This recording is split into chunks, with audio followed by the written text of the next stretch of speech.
Imagine the following situation. You go into the optometrist, choose a frame for your glasses, and leave there 15 minutes later with a new pair of glasses with lenses you've just been manufactured that fit you perfectly.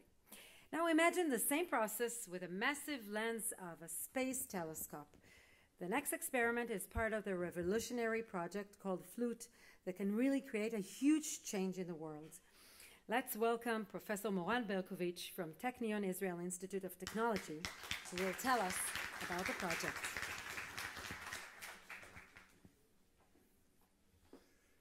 Thanks very much, Sharon. Thanks for the introduction. Thanks for having me here today.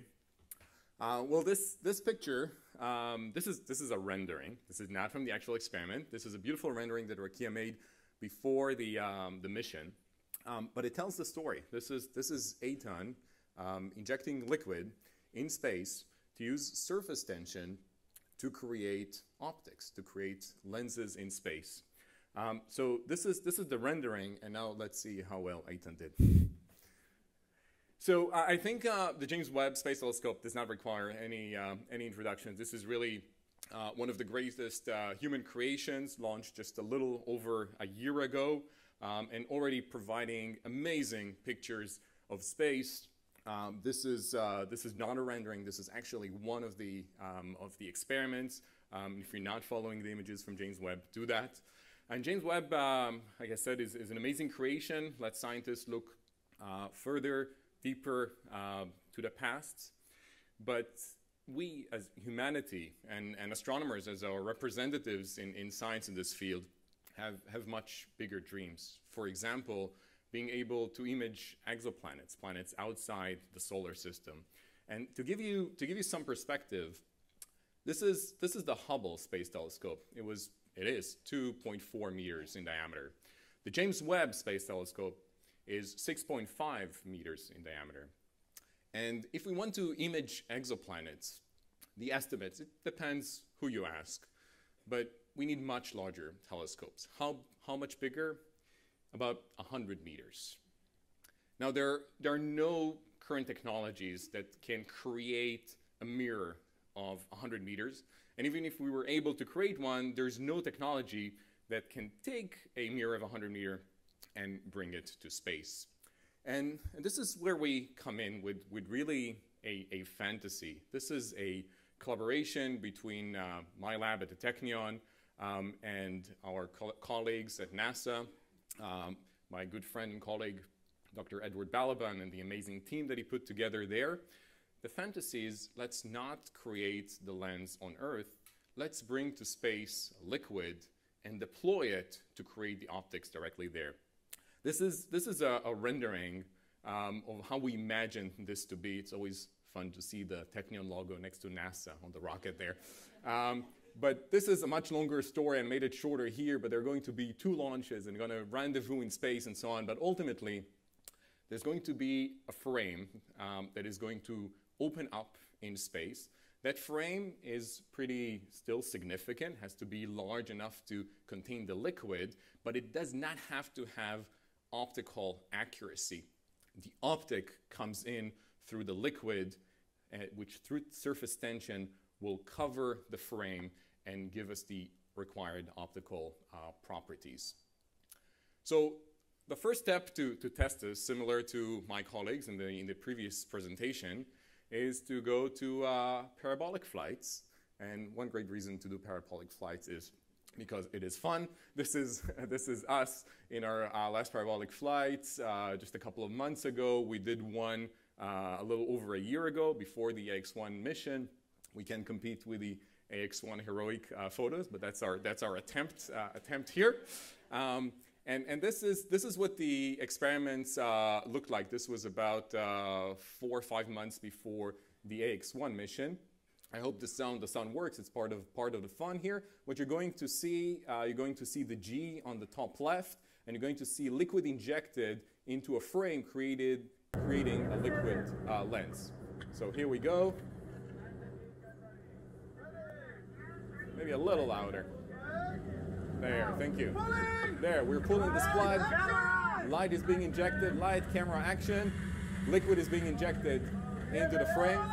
We have an image! We were very excited. This is Omer. So what's happening? We have an image, means we're imaging through the lens in real time, and now look at the gravity, look at GAGs coming back, and it oozes back down. So we proved that we can create a liquid lens in microgravity, but this is only about 15 to 20 seconds on a good day of microgravity. We can't polymerize the lens at such a short time, and also you see it's still a little shaky. We had dreams about taking this to space one day. We were talking about in 2-3 years, maybe we'll be able to bring this up, and then Eitan comes along, Rakia, AX1 mission, and suddenly it became, okay, in 6 months you have to deliver everything for the SPX-24 launch. I'll just take you directly to space, to the experiment. This is the box that we created for Eitan. And there's going to be some background music. I'll narrate over it as we go along. So if you look at the bottom video, you're seeing a side view of Eitan injecting a liquid polymer into a frame. So it's just a freestanding frame in air. He's injecting the liquid. You'll see him retracting the syringe now. There's no lens yet. The amount of liquid is still insufficient. He's injecting some more liquid. And some more, and then retracting the syringe again, and there we go. We have a liquid lens in space. This is much more stable than the parabolic flight. What it is doing now is removing bubbles. Everything was manual, and it was very meticulous. He removed each and every bubble that he countered, and now that's it. The liquid lens is ready. Now to solidify it, look at the top video. Is closing the box, and this box contains UV light from both sides with some diffusers, actually parchment paper in between to make it uniform. The polymerization is a few minutes. Here it's sped up, and once the polymerization is done, he opens the box, and now listen to the sound. Congratulations for a nearly perfect lens. Oh, that is the best news ever. And that's the iconic voice of Chrissy there. So this was very exciting. This is the first time ever that optics is created in space. Right? And now if you move your eyes from the bottom view, from the side view on the bottom to the over-the-shoulder camera at the top, you'll see Eitan removing the lens, examining it. Very nice. Do you see any craters or any of that surface deformation? No, I don't. That looks lovely. Okay, Eitan, we are ready to put that one in the container, and we're going to move on to the next one that you have in your hand.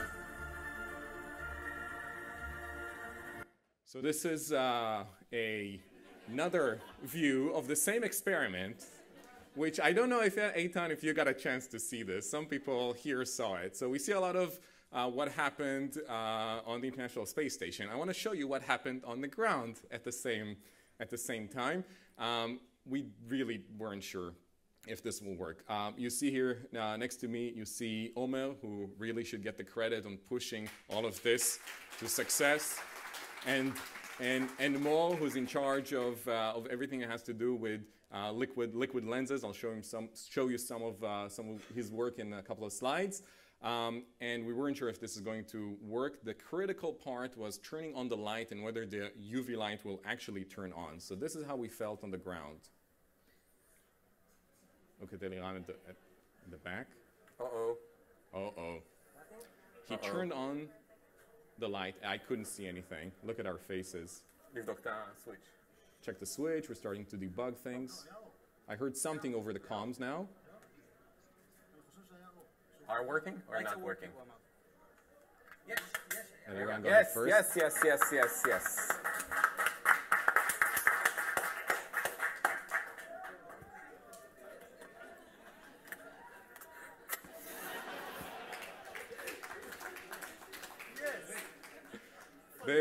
This was nerve-wracking, and here is this is the rest of the team back in the beautiful control room here at Checkpoint, and this is Eitan smiling to the very first lens fabricated in space.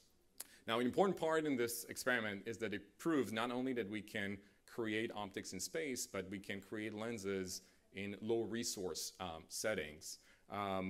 One reason to create lenses in space is actually degradation in vision of astronauts who often come back with several diopters change after spending time in the ISS. We're thinking of long-term missions to Mars. This is something that has to be solved.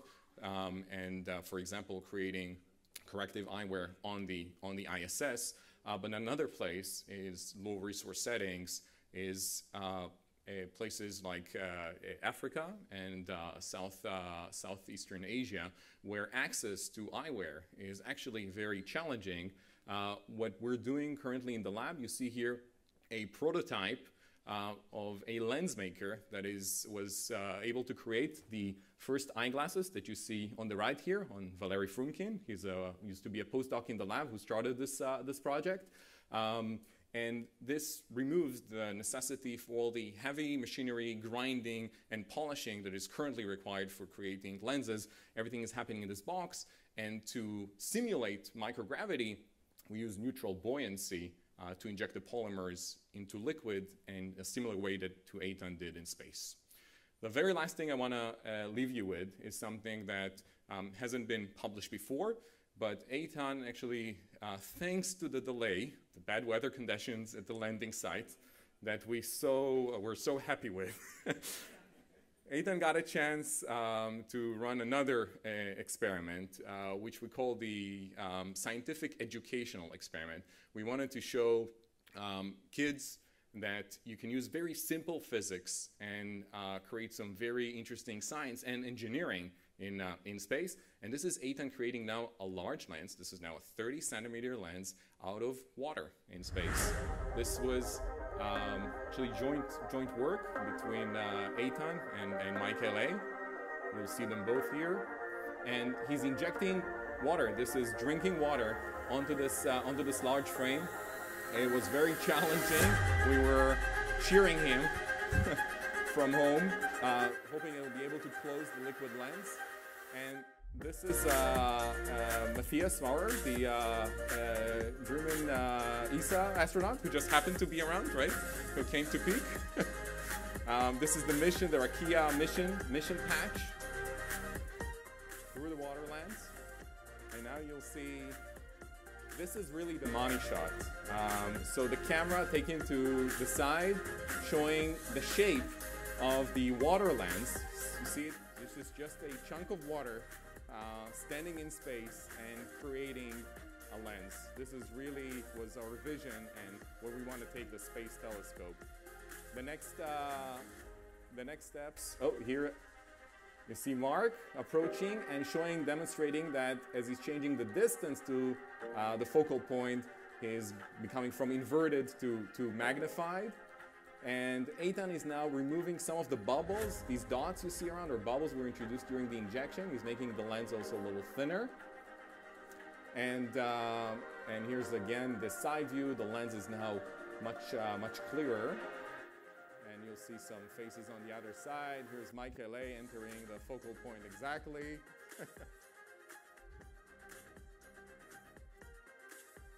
And Eitan smiling through the lens. You can see the smile in his eyes. And finally, this is the lens when it's very, very clean now. No bubbles anymore.